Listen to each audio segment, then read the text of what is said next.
നമുക്ക് ഉണ്ടാക്കാം. ഞാൻ പോവാണ്.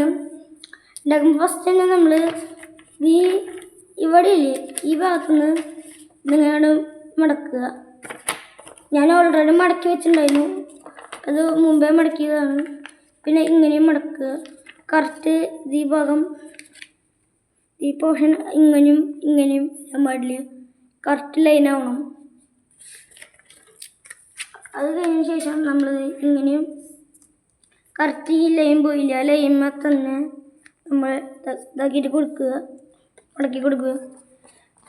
എന്നിട്ട് നമ്മൾ മടക്കിയിട്ട് ഈ ലൈനിൻ്റെ ഭാഗത്ത് ഇതിൻ്റെ ആ മൊന വേണം, ആ ലൈനിൻ്റെ. അതിനുശേഷം നമ്മൾ വീണ്ടും ഇതേപോലെ തന്നെ മടക്കുക. സാധാരണ പ്ലെയിൻ ഉണ്ടാക്കണ പകുതി മെത്തേഡ് തന്നെയാണ് ഇതിന് വരിക. അതിനുശേഷം ഇതുപോലെ തന്നെ അപ്പുറത്തെ ഭാഗം മടക്കുക.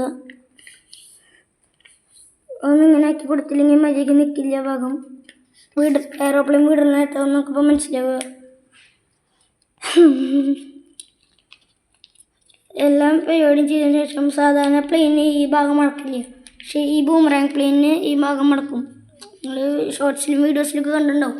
ആ ഭാഗമില്ലാത്ത പ്ലെയിൻ വരുമ്പോൾ ഇങ്ങനെ വേണം. പിന്നെ നമ്മൾ ഈ ഭാഗമില്ല, അത് കറക്റ്റ് പൊസിഷനിൽ ഇതാക്കിയിട്ട് മടക്കി കൊടുക്കുക. ഇത് മടക്കിയ ശേഷം കറക്റ്റ് ഇതാക്കിയിട്ട് നമ്മൾ ഇത് മടക്കുക. ഇതിൻ്റെ ചെറിയ ഇത് വരാൻ പാടുള്ളൂ. നമ്മൾ ഉണ്ടാക്കണ സാധാരണ പ്ലെയിനെ പോലെ കുറേ വരാൻ പാടില്ല, കണ്ട ചെറിയ രീതിയിൽ വരാൻ പാടുള്ളൂ. അത് നമ്മളിങ്ങനെ പിടിച്ചിട്ട് ഈ അടിഭാഗം ഒന്നിങ്ങനെ ആക്കി കൊടുക്കുക. ഇനി ഇവിടെ നിന്ന് നമുക്ക് പിടിക്കാനുള്ള ഇതിൽ വരില്ല. നമ്മുടെ എയറോപ്ലെയിൻ്റെ അപ്പോൾ പകുതി സെക്ഷൻസ് കഴിഞ്ഞു.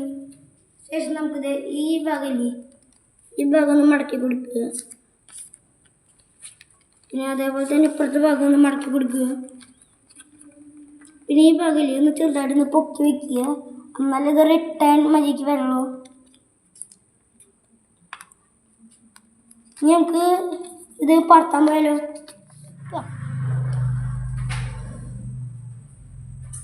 പ്ലെയിൻ വന്നിട്ടില്ലേ, സെറ്റ് പ്ലെയിൻ എല്ലാവരും ഉണ്ടാക്കി വെക്കുക, എന്നിട്ട് വിട്ട് വെക്കുക.